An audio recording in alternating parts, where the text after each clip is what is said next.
Hey YouTube friends, today I want to talk to you about something that is probably the most important thing to help make your garden so that it grows a lot of tomatoes and cucumbers and beans and whatever produce you want to grow. We need to talk about compost.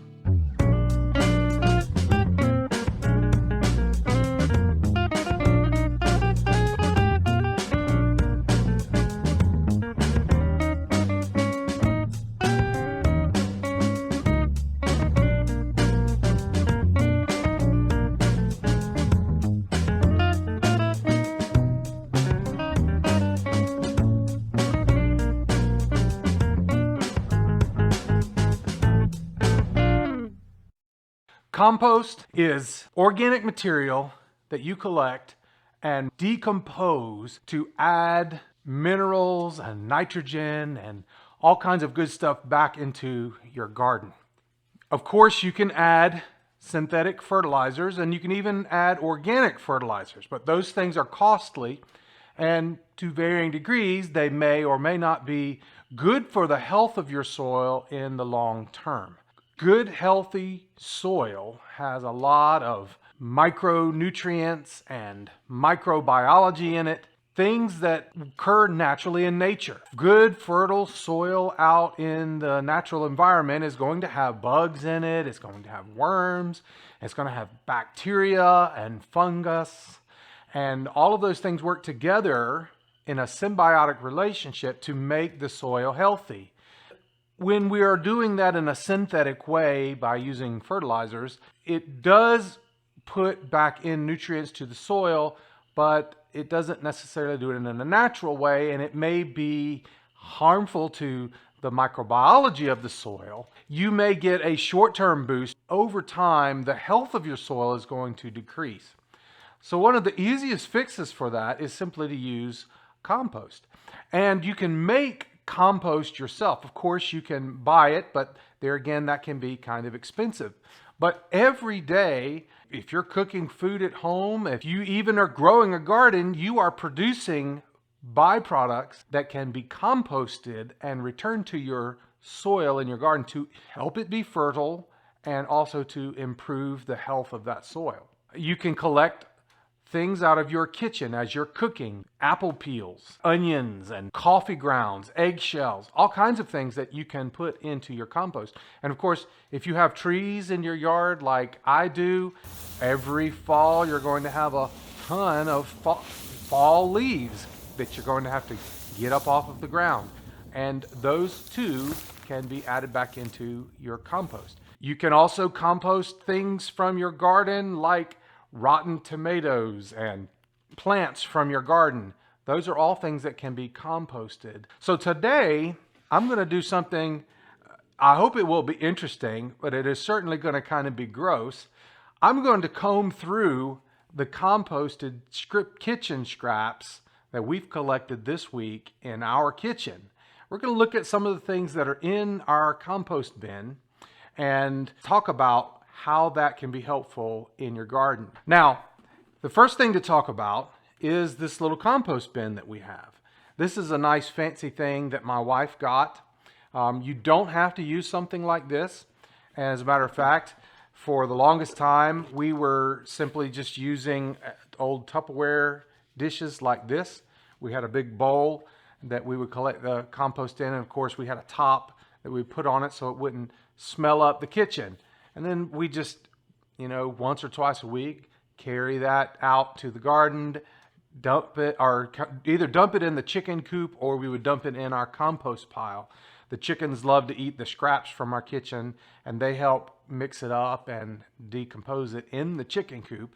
But we also have a compost pile where we keep leaves and other scraps and we can put it in there as well. So something as simple as this can be, a very cheap solution, and it's a great way to collect scraps from your kitchen. You do want a top on it just to keep the smell from leaking into your kitchen. And we used that for a long time until my wife got something. She wanted it to look prettier on the counter, and so she got this little compost bin. And I'll ask her exactly where she got it from, and I'll post a link in the description of the video. But inside, it's just kind of a cool little feature. It has a little push button, and then the lid pops open. And then also another cool feature about this, so the lid closes and keeps the smell inside. And then also inside, it has a removable tray that holds the compost. So you can easily take this out and you can carry it out into your compost pile or to your chicken coop. Also, another feature is that you can buy compostable bags for this tray. So this little tray actually doesn't have to get dirty because everything can be right here in this bag. And then you can just put a new bag in it when the time comes. So it's just like a little trash bag, but the thing that's cool about this bag is it also will decompose in your compost pile. So it's not just regular plastic. But we're gonna dump this in a little bucket here, a little bowl, so that we can sort of dig through it and see what's inside. So let's dig in. We're just gonna dump this bag out right into this bowl so we can get good access to what is inside our compost heap. And we'll just talk about each of the different items in here and how it helps your compost, and if there's anything special that you might want to do to help it break down faster.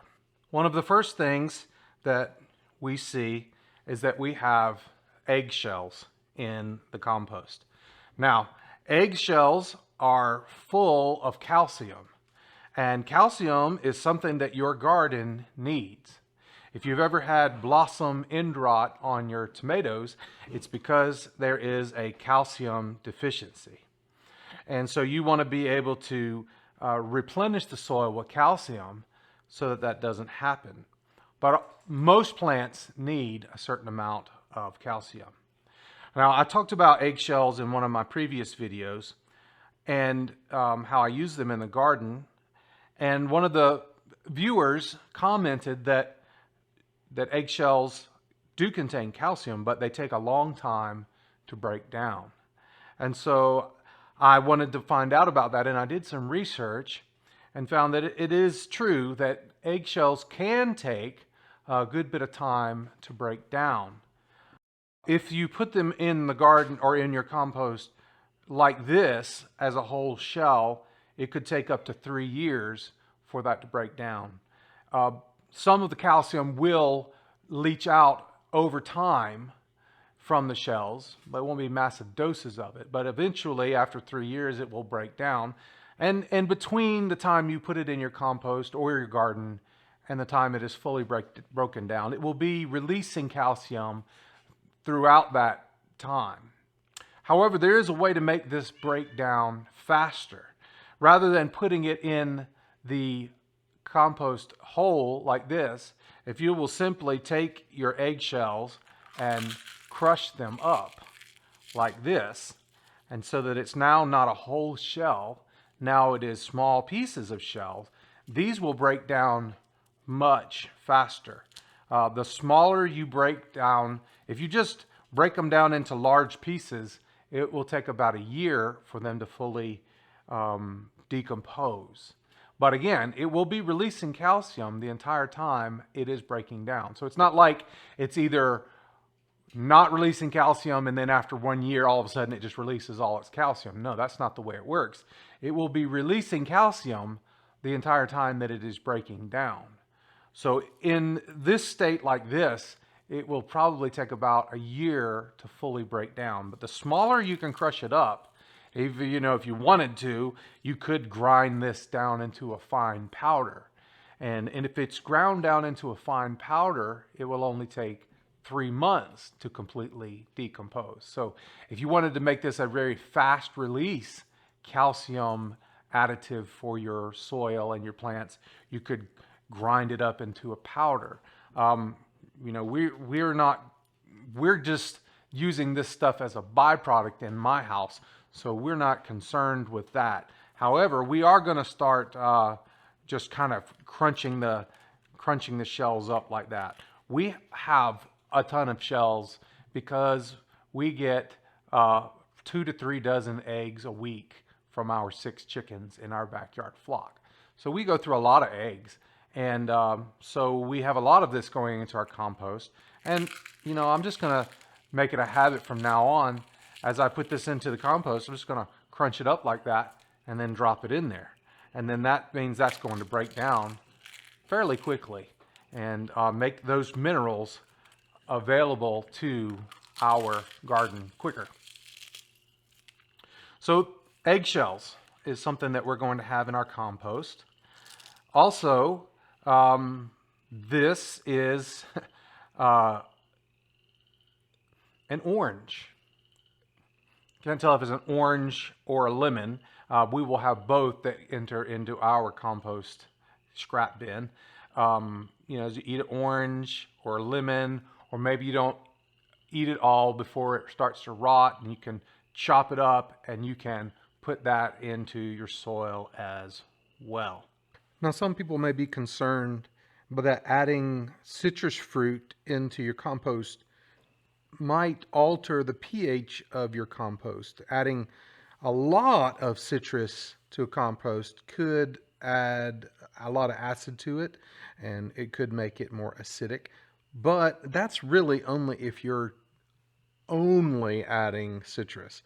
If you're adding citrus along with a lot of other things, then it's not really going to alter the pH of your compost or your soil.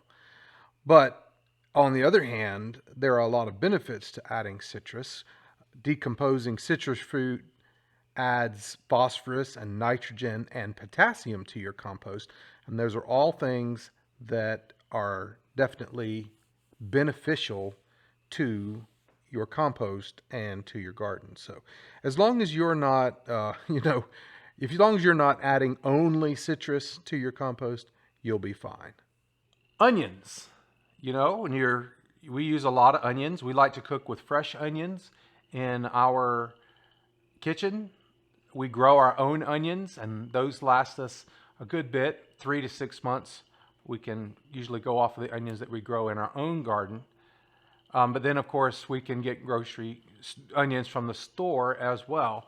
And those are going to go into our compost. There's always going to be peels from the onions, little pieces of discard. And then, of course, this looks like an onion that was in the refrigerator.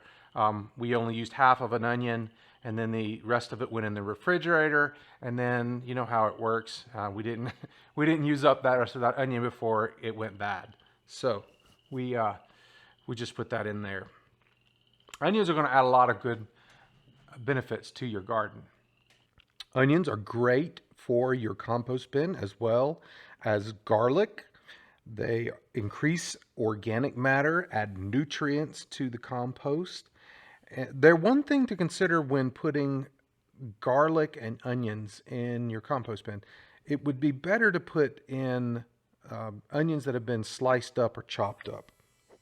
If you put a whole onion bulb or a whole garlic bulb, it might actually sprout in the compost, because that's how you grow onions and garlic. You plant the bulbs and then they grow from that. It's probably be better if you have a whole onion bulb or garlic.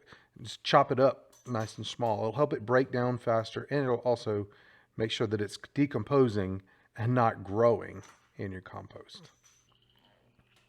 Here we have a tomato peel that, this is the top of the potato. Up top of the tomato that didn't get used. Don't have to feel bad though that little scrap piece of tomato didn't get eaten, because it's going into the compost bin and will help bring fertility to our garden. What else do we have? We have some corn that is in here. Yeah, and this is some corn that was cooked and was probably put in leftovers in the refrigerator. How do you I don't know if your family's like ours, but we try not to waste food, but inevitably something we'll get into. If we do a lot of cooking over the weekend, all of the leftovers go in the refrigerator, and we try to eat them through the week, but inevitably there will be something that doesn't get eaten, and we just put those in the kitchen scraps as well to go into the compost. Coffee. Most people in America drink a good bit of coffee. And what do? Coffee grounds are an excellent resource to go into your garden. Number one, they're already ground up nice and fine so that they can go into your compost, and they will break down much faster because they're ground fine like that. That's something that you'll find with just about anything when it comes to composting.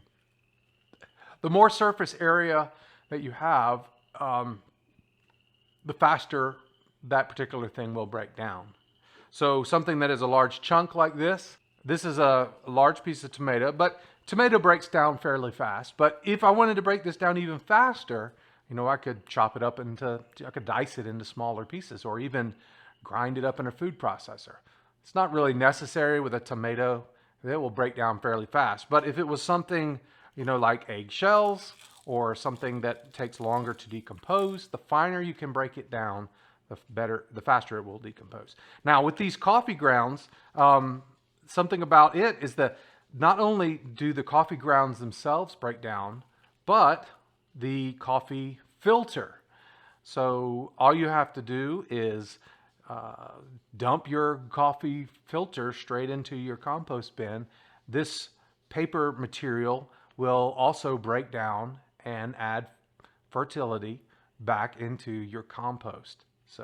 And if you use K-cups, if you use a Keurig machine, maybe you don't cook or prepare enough coffee to use a full pot, and you don't use coffee filters, you can also decompose K-cups. Now, you do need to cut out cut a hole in the top of the K-cup and scrape out the coffee grounds that are inside it, and those can compost just as well. You can also save those K-cups, the plastic cup part, and you can use those to start seedlings in. So they're just the right size to start a little baby seedling. And so you can scrape the coffee grounds out, remove the little tiny filter that's inside the K-cup, and then take that little plastic cup and fill it with seed starting mix, and you can actually start seeds in those. And if you drink a cup of coffee every day and use 1 K-cup every day, then after 1 week you can save up 7 K-cups, 7 little cups to start seeds in. Over the course of a month, it could be up to 30 cups. And that would be a great way to recycle that material so that it's not going into a landfill. What else do we have in our nastiness of our compost from our kitchen scraps? Here we have a tea bag. Tea bag is another wonderful thing that you can put into your compost. These tea bags obviously is organic material. Tea leaves, which are actually a plant material. And then, of course, the paper bag that holds the tea is also, just like the coffee filter, something that can decompose into your compost. So these are just some of the things that you have in here that gives you an idea. This will change for us from week to week to week, but all of these things are full of nitrogen, which is one of the main ingredients that your plants need to grow. Nitrogen is what causes your plants to have that pretty green color in the leaves. It helps them with photosynthesis, which is where they take energy from the sun and break it down into food that the plant can consume. So all of this, as it decomposes, will turn into a lovely nitrogen that will help your plant. Now again, for us, we're always going to have eggshells in our compost. We're going to have lots of calcium in our garden. But, depending on what we're eating that week, we're always going to have coffee in here. We're always probably going to have tea bags in here because we make our own homemade kombucha out of tea. I've made a video about that. I'll leave a link for that in the description. But you know, this is what we have inside this compost is going to change from week to week, whether it's onions, garlic, tomatoes, apple peels, lemon peels, all kinds of different things. Maybe one week we are cooking some collards or some cabbage, and so those green leafy stems and things are going to be in the compost in the kitchen bin. So this could be green beans. It could be a lot of different things that would make its way into our kitchen scraps. And will change from week to week, which provides variety in our compost heap outside, which means that there's going to be a lot of variety of different micronutrients that are going to be included into our compost pile. And this bucket here represents about 1 week of kitchen scraps for us. So you imagine this is a small amount here, not a tremendous amount. We're not going to cover a huge field with compost, but this is just 1 week. You multiply this times 50, then you can imagine that the bulk of this composting material is going to add up pretty quickly over a year's worth of time.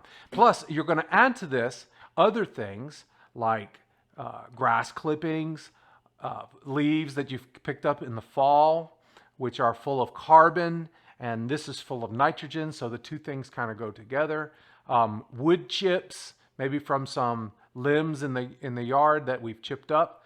Also to this, we're going to add the litter from our chicken coop, which is full of one of the most wonderful fertilizers available to mankind, which is the manure of the chickens in our coop, along with some of the wasted food that they've dropped on the ground, and wood shavings and mulch that we use in our chicken coop.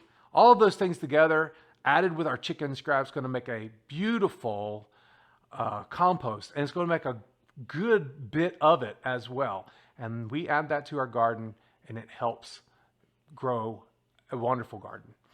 But it's just something that you have to start doing and make it into a habit. So as I said, you can simply use a bowl with a lid, maybe an old piece of Tupperware that you have a lid to keep on. If you want to get fancy, you can get one of these little composting bins. And this doesn't do anything. It doesn't help compost the materials. It's simply a way to collect it. And because it's got that, it looks nice and it has a closing lid, you can keep the smell. Now this compost, I know it looks really gross, but it really doesn't smell that bad. It's not like, this is not terrible smell. I mean, yes, you can smell it, but if you were to leave this on your kitchen counter for multiple weeks, it's going to start smelling worse and worse and worse. But if you put a lid on it, it's going to keep any odor that it has inside. And then if you just take it out of your house and dump it in the compost pile every week, or maybe twice a week if you're producing a lot of scraps, then that's all you need to do. Well, that's our kitchen scraps that we're going to dump into our compost pile. So I'm going to put my headlamp on because it's dark outside, and we'll take these kitchen scraps out and put them in our compost pile. Let's go to it.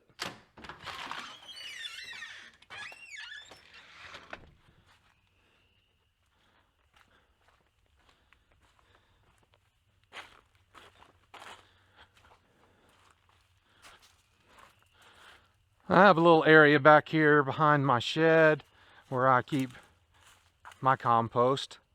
A lot of the times I just put the kitchen scraps directly into the chicken coop because the chickens love to eat the kitchen scraps, and they also will help it compost faster.